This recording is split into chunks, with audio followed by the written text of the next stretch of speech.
سیدنا شفیعنا مولانا محمد بارک وسلم صلو علیہ صلاۃ و سلام علیکہ یا رسول اللہ صلی اللہ تعالی علیہ وآلہ وسلم۔ زمانہ ظلم جتنا ڈھا رہا ہے،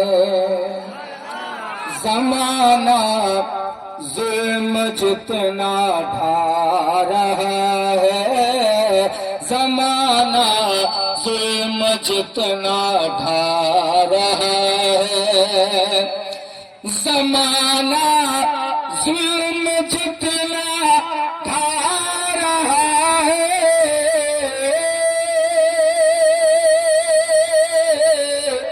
زمانہ ظلم جتنا ڈھا رہا ہے،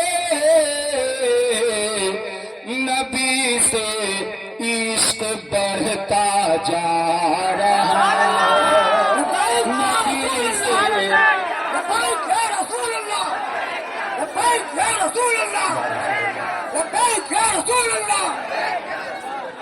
نبی سے عشق بڑھتا جا رہا ہے، نبی سے عشق بڑھتا جا رہا ہے،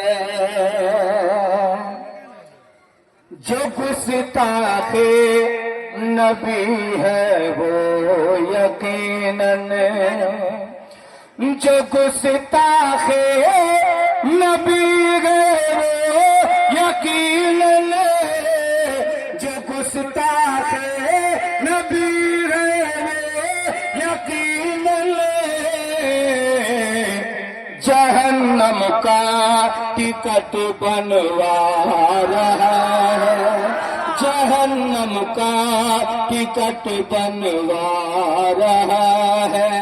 آخری شعر، محبت پیار کا ہے دیش بھارت، محبت پیار کا ہے دیش بھارت، محبت پیار کا ہے دیش بھارت، محبت پیار کا ہے دیش بھارت، تو کیوں نفرت یہاں پھیلا رہا ہے، تو کیوں نفرت یہاں پھیلا رہا ہے، زمانہ ظلم جتنا ڈھا رہا ہے، نبی سے عشق بڑھتا جائے۔ اسٹیج سے لے کے مجمع تک سب لوگ بولے لبیک یا رسول اللہ، لبیک یا رسول اللہ، لبیک یا رسول اللہ، لبیک یا رسول اللہ، شان رسول، شان رسول، عظمت رسول، ہمارا بھارت، ہمارا بھارت۔ مائک پر حضرت مولانا سلطان رضا صاحب، دارالعلوم غوثیہ فیضان العلوم۔ السلام علیکم ورحمۃ اللہ وبرکاتہ۔ اللہ تعالیٰ کا شکر احسان ہے کہ آج زمانے نے کائنات کی بارگاہ میں گستاخی پر گستاخی کر کے مسلمانوں کے دل کو کندھک تکلیف گرتی پریشانی کی، مسلمانوں کو یہ دنیا اس وقت جس طرح کی جہالت میں مبتلا ہے، ہم اس جہالت کو علم کی روشنی سے الگ کر سکتے ہیں، اور یہ علم آج کی تاریخ میں سائنس کی ٹیکنالوجی کا علم ہے۔ آج امریکہ اس لیے بڑا نہیں ہے کہ اس کی آبادی بہت ہے، اس کا ملک بہت بڑا ہے، یہ اس لیے بڑا ہے، یا یورپ میں آج اس کے پاس طاقت یہ نہیں ہے۔ تلوار کی جنگ جب تک ہوتی رہی، مسلمان ہمیشہ غالب رہے۔ اب تلوار کی جنگ بدل گئی ہے اور اب ٹیکنالوجی کی جنگ ہو گئی، تو اگر آپ ٹیکنالوجی میں آگے نہیں بڑھتے ہیں تو پھر ٹیکنالوجی میں آگے اگر آپ نہیں بڑھتے ہیں تو پھر آپ ان